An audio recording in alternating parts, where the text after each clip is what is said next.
La Bible dit que Dieu et le ciel sont saints. Et saint veut tout simplement dire parfait. Il est capital de comprendre que Dieu ne peut rien laisser d'imparfait entrer au ciel. Sinon, ce ne serait plus le ciel. La Bible dit aussi que nous avons tous un corps et une âme. À notre mort, notre corps est enterré ou incinéré. Mais notre âme, le vrai nous, vit pour toujours, soit au ciel, soit en enfer. Malheureusement, nous avons un problème, car la Bible dit que si nous avons enfreint une seule des lois de Dieu, par exemple, si nous avons menti une fois, triché une fois, détesté une fois, juste une fois, comme nous l'avons tous fait, soyons honnêtes, alors notre âme devient imparfaite et nous ne pouvons pas entrer au ciel. Connais-tu quelqu'un qui n'a jamais enfreint une seule des lois de Dieu? La réponse est évidemment non. Alors, voilà notre problème. Nous avons tous enfreint les lois de Dieu, c'est pourquoi nous avons tous une âme imparfaite. Ainsi, si à notre mort, notre âme peut aller soit au ciel, soit en enfer, mais que pour aller au ciel, nous devons avoir un casier judiciaire vierge, et aucun d'entre nous n'en avons un, alors cela signifie que nous allons tout droit en enfer. Cela peut sembler dur, et tu te demandes peut-être comment un Dieu plein d'amour a pu créer un lieu tel que l'enfer, et comment peut-il en plus y envoyer des gens? Alors pensons-y dans ce sens. Pense à quelqu'un que tu aimes vraiment. Maintenant, imagine que cette personne ait été assassinée. L'assassin est arrêté et plaide coupable.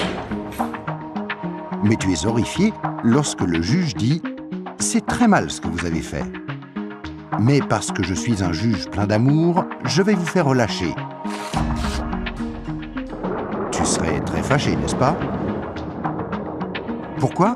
Parce que tu sais que lorsque quelqu'un enfreint la loi, il doit être puni. Sinon, il n'y a pas de justice. Donc l'enfer n'est pas une question d'amour, mais de justice.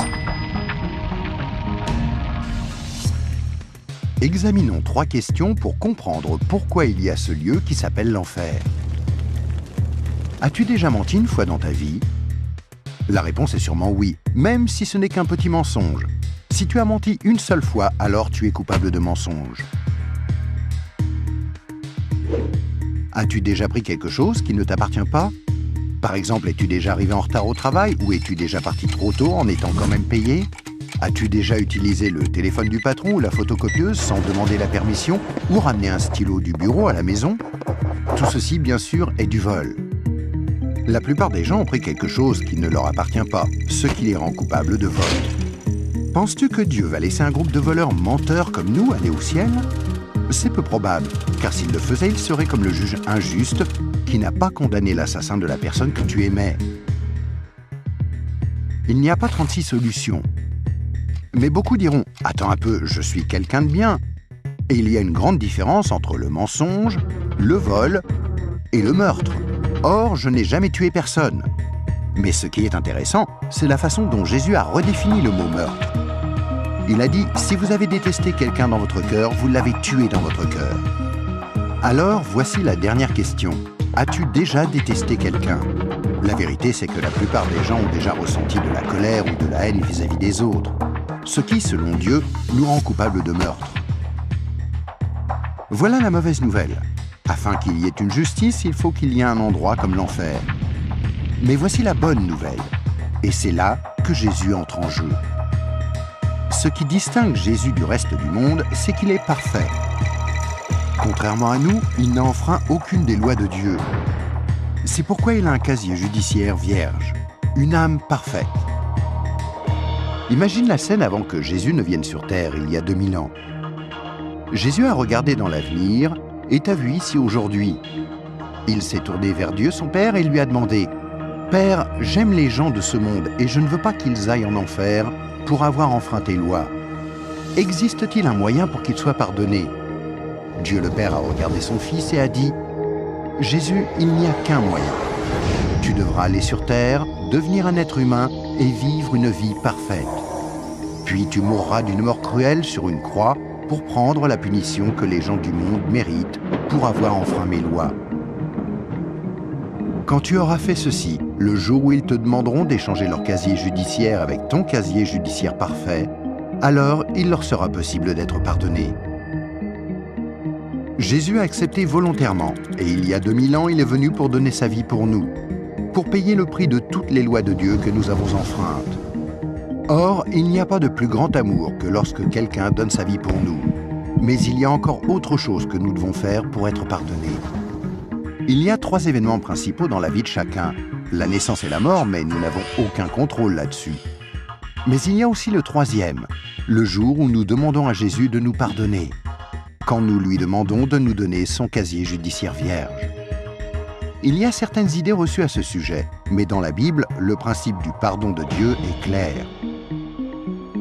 Nous ne sommes pas pardonnés en étant baptisés ou confirmés, ni même en priant occasionnellement, ou en allant à l'église, ou en croyant en Dieu ou en essayant d'être bons. Ce sont toutes de bonnes choses, mais aucune ne nous accorde le pardon. Jésus a dit qu'il y a 2 choses que nous devons faire pour être pardonnés. La première est que nous devons avoir la volonté de nous détourner de tout ce que nous savons être mal et demander pardon à Dieu. Remarquez le mot « volonté ». Il y a peut-être certaines choses que nous nous sentons incapables de renoncer par nos propres forces, telles que dépendance, mauvaises habitudes ou des obsessions. Mais là n'est pas le problème. Dieu nous aidera du moment que nous en avons la volonté et que nous voulons nous détourner de ces choses-là et demander pardon à Dieu. La deuxième chose que nous devons faire, c'est faire totalement confiance à Jésus. Si Dieu t'a créé, ainsi que l'univers tout entier, ne penses-tu pas qu'il mérite d'être la personne au centre de ta vie? Faire totalement confiance, c'est reconnaître que Jésus est ton sauveur et accepter de le suivre.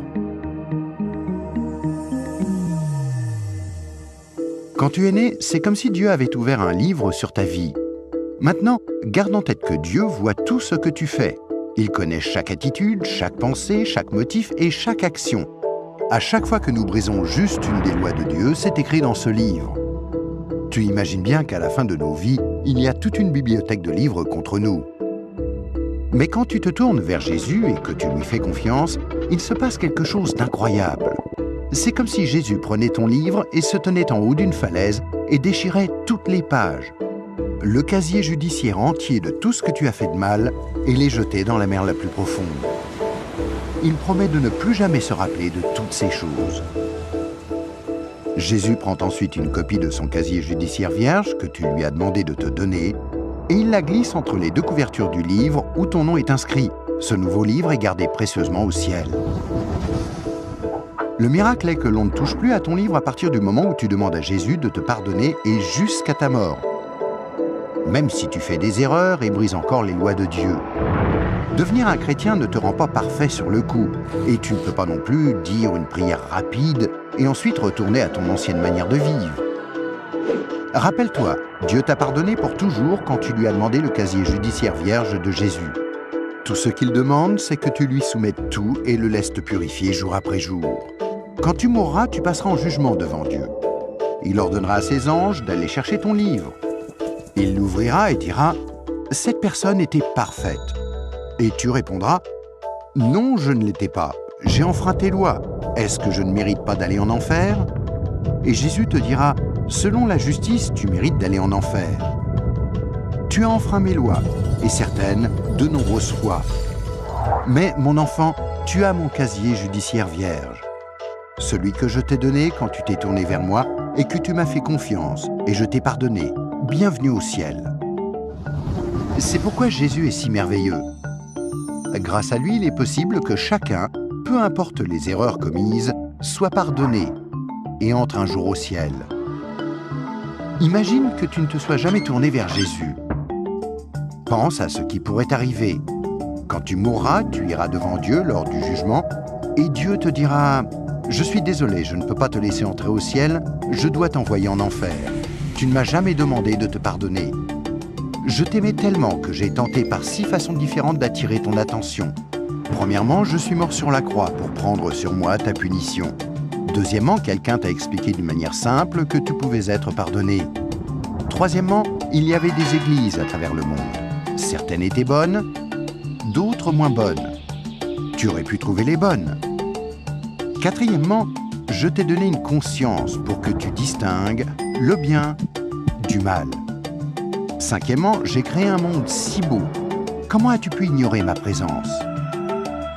Et sixièmement, je suis ressuscité des morts, afin de prouver que je suis Dieu, et que tout ce que j'ai dit était vrai. Mais tu n'as encore rien fait. Je suis désolé, je ne peux pas te laisser entrer au ciel. Je dois t'envoyer en enfer. Et toi, si tu meurs ce soir, où iras-tu? Rappelle-toi, pour entrer au ciel, il faut un casier judiciaire vierge, que tu ne peux avoir sans avoir demandé à Jésus de te donner le sien. Afin de recevoir ce don gratuit, tu dois faire seulement 2 choses. Tout d'abord, tu dois vouloir te détourner de tout ce qui est mauvais dans ta vie et demander pardon à Jésus. Et deuxièmement, tu dois faire totalement confiance à Jésus. À moins de faire ces 2 choses, il t'est impossible d'être pardonné et à ta mort, il te sera impossible d'entrer au ciel. Ce qui est affreusement triste, parce que c'est la raison pour laquelle Jésus est mort pour toi.